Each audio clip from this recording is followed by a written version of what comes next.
Chapter 6. The chief is dead. Long live the chief. He got to school early by running all the way. The first thing he did was head for the school library shelves and a book on India. And to his joy, he soon found one under the section labeled Peoples of the World, a book called On the Trail of the Iroquois. He couldn't take it out because there was no one there to write it down for him, but he sat down there on the bench and began to read it. Now, Omri was not what you'd call a great reader. He couldn't get into books somehow unless he knew them already. And how, as his teacher never tired of asking, was he ever going to know any more books unless he read them for the first time?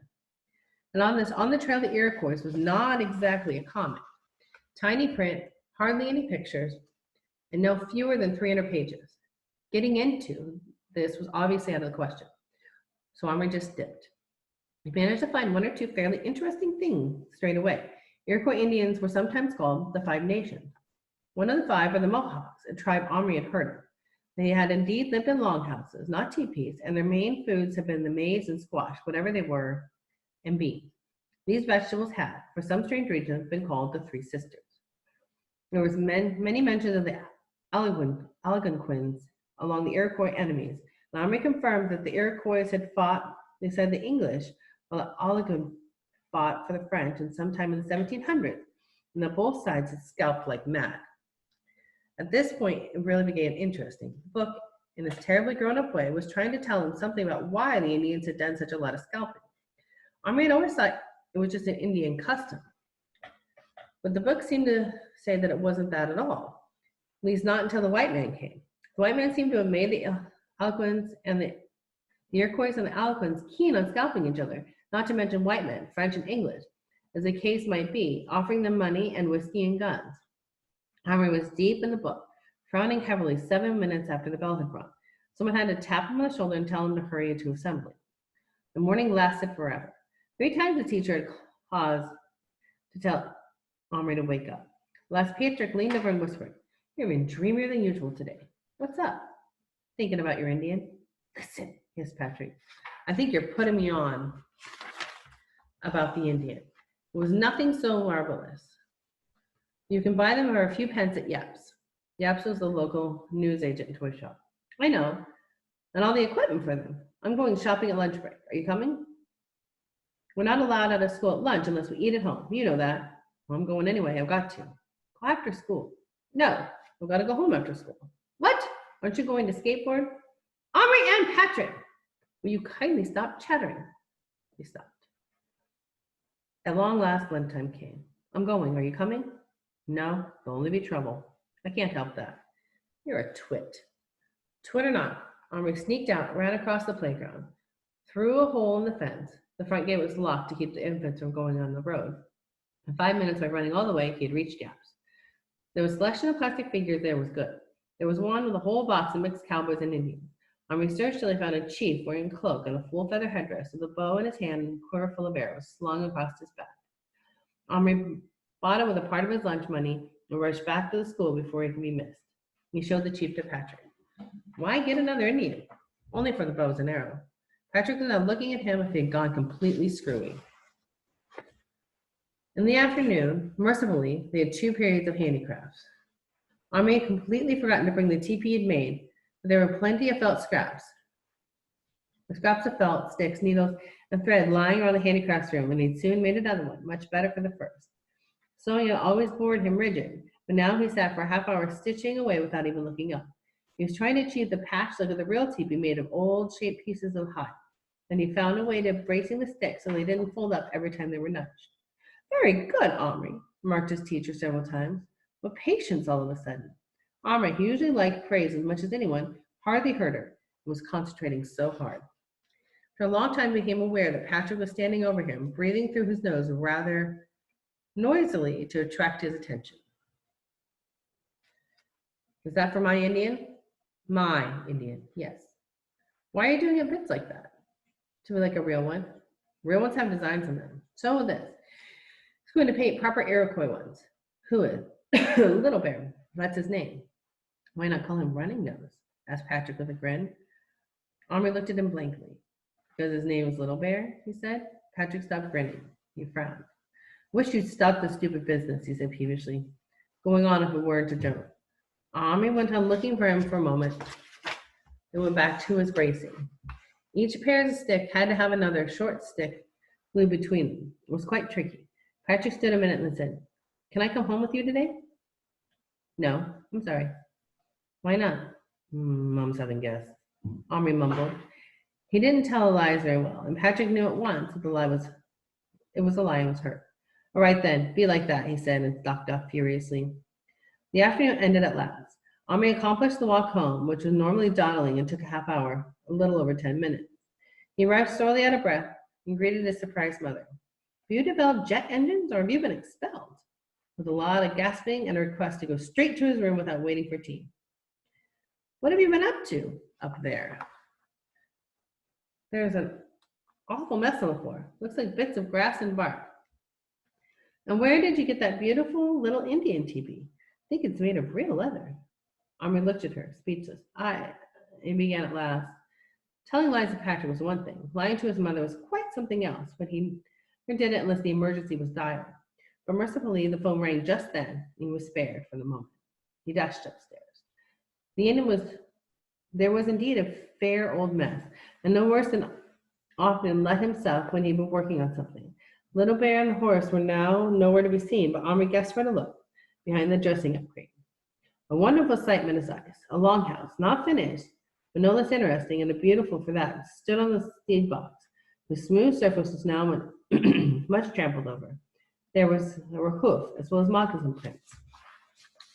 Almost on the ram, made part of the bark, been laid against the side of the wooden box, which the horse had been led to Omri's delight.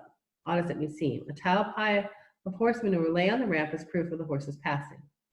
And there he was, tied by a thread to an upright twig, hammered, presumably into the ground, munching a small pile of grass the Indian had carried up for him. Little Bear himself was still working, so intently that he didn't even notice that he was not alone. Omri watched him in utter fascination. The long house was about half finished. The twigs, which had been taken from the birch tree on the lawn, had been stripped of their bark, leaving them shining white. Each one had then been bent into an arch and the ends thrust into the earth, and crosspieces lashed to the sides with thread. More and more twigs, which were stout poles to the Indian, had been added, but never a nail or screw needed, to strengthen the structure, and now Little Bear had begun to fix flakes of bark like tiny tiles onto the crosspieces. He was seated on the roof itself, and his feet locked on the main roof pile, which ran to the length of the house, these bark tiles, each of which would first carefully shape with his knife. The knight's battle axe lay on the ground beside an unused pile of twigs. Clearly used to chop and strip them and made to serve Little Bear's purpose very well. At last, Omri saw him straighten up, stretch his arm towards the ceiling, open his mouth in a tremendously noisy yawn. "Tired?" he asked. Little Bear got such a fright he almost fell off the long house roof, and the horse neighed and tugged at the rope. The Little Bear looked up and saw Omri hanging over the crate far above him and grinned.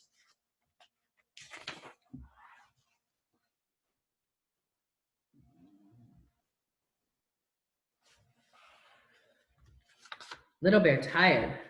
Work many hours. Look, make longhouse. Work for many braves. I make alone. Also, not got good tools. Omri give heavy. Why no tomahawk? Omri's getting used to Indians' ungrateful ways and not offended. He showed him the teepee he'd made. "I suppose you don't want this now that you've got your longhouse," he said rather sadly. Want. He seemed to have decided teepees had their uses after all. He circled it. "Good. Give me paints. Make pictures." Omri unearthed his poster paint. When he came back with them, he found Little Bear sitting cross-legged on the earth, facing the figure of the chief that Omri had put next to the teepee. Little Bear was clearly puzzled. "It's plastic," said Omri. "I bought it in a shop." "Plastic?" Little Bear stared at the figure with its big feather headdress. "You make magic, get bows and arrows from plastic?" "Yes." "Also make feathers real?" he asked with a gleam in his eye. "You like the headdress?" Little Bear liked, but that for cheap. Little Bear not cheap till father died. "But you could try it on." Little Bear looked doubtful, but he nodded. "Make real, then see." Omri shut the Indian chief in the cupboard. Before he turned the key, he leaned down to where Little Bear was examining to him, enormous pots of paint. "Little Bear, are you lonely? Huh? Would you like a friend?" Gottfried, said the Indian, jerking his head towards the horse. I meant another Indian. Little Bear looked up swiftly, his hands still. There was long silence. Wife? He asked at last.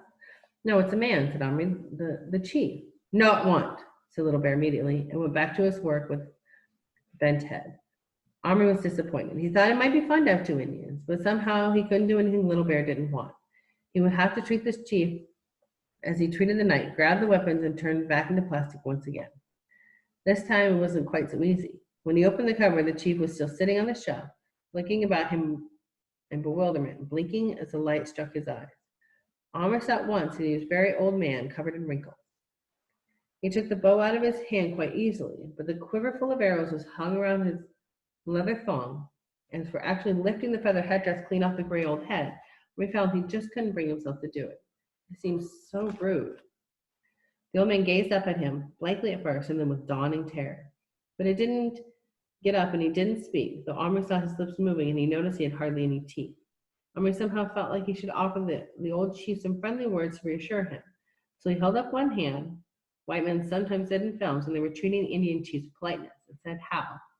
Then he lifted his trembling hand. Then suddenly he slumped onto his stomach. Little Bear, quick, get onto my hand. Omri reached down, and Little Bear climbed onto his hand from the longhouse roof. What? The old Indian. I think he's fainted. He carried Little Bear to the cupboard, and Little Bear stepped off the shelf. He stooped beside the crumbling figure, taking the single feather out of his back and his own headband. He held it in front of the man's mouth. Then he shook head. Dead, he said. No breath. Heart stopped, old man. Gone to ancestors. Very happy. With more ado, he began to strip the body, taking the headdress, the arrows, the big, richly decorated cloak for good measure. Omri was shocked. Little Bear, stop. Surely you shouldn't. Chief dead. I'm the only other Indian here. No one else can be chief. Little Bear chief now, he said, and whirling the cloak about him and his own bare shoulders, and clapping the splendid circle of feathers onto his head with a flourish. He picked up the quiver. Omri, give bow, he commanded, and it was a command Omri obeyed without thinking. Now, you make magic. Deer for Little Bear hunt, fire for cook, good meat. He folded his arms, scowling up at Omri. Omri was quite taken aback by all this. We're giving Little Bear every respect as a person, but now he was not about to turn into a slave. He began to wonder if giving him those weapons, let alone letting him make himself into a chief, was such a good idea. Now look here, Little Bear, he began in a teacher's tone. Omri! It was his father's voice, fairly roaring up him from the foot of the stairs. Omri jumped, bumping into the cupboard. Little Bear fell over backwards, considerably spoiling his dignity. Yes? Come down here this instant! Omri had no time for courtesies. He snatched up Little Bear, set him down near his half-finished longhouse, locked up the cupboard, and ran downstairs. His father was waiting for him. Omri, have you been in the greenhouse lately? Oh. And did you, while you were in there, remove the seed tray planted with marrow seeds, may I ask? Well, yes or no? Well, yes, but, and is it possible that in addition to that, you've been hacking the trunk of the birch tree and torn the strips off the bark? But Dad, it was only, don't you know trees can die if you strip too much of their bark off? It's like their skin. It's for the seed tray that is mine. You got no business taking things from the greenhouse, and you know it. Now I want it back, and you better not disturb the seeds, or heaven help you. Omri swallowed hard. He and his father stared at each other. I can't give it back, he said at last. But I'll buy you another tray and some seeds. I've got enough money, please. Omri's father had a quick temper, especially about anything concerning the garden, but he was not unreasonable. Above all, he was not the sort to pry into his children's secrets. He realized once the seed tray was lost to him forever, there was no use hectoring Omri about it. All right, he said, you can go to the hardware shop and buy them, but I want them today. Omri's face fell. Today? But it's nearly 5 o'clock now. Precisely. Be off.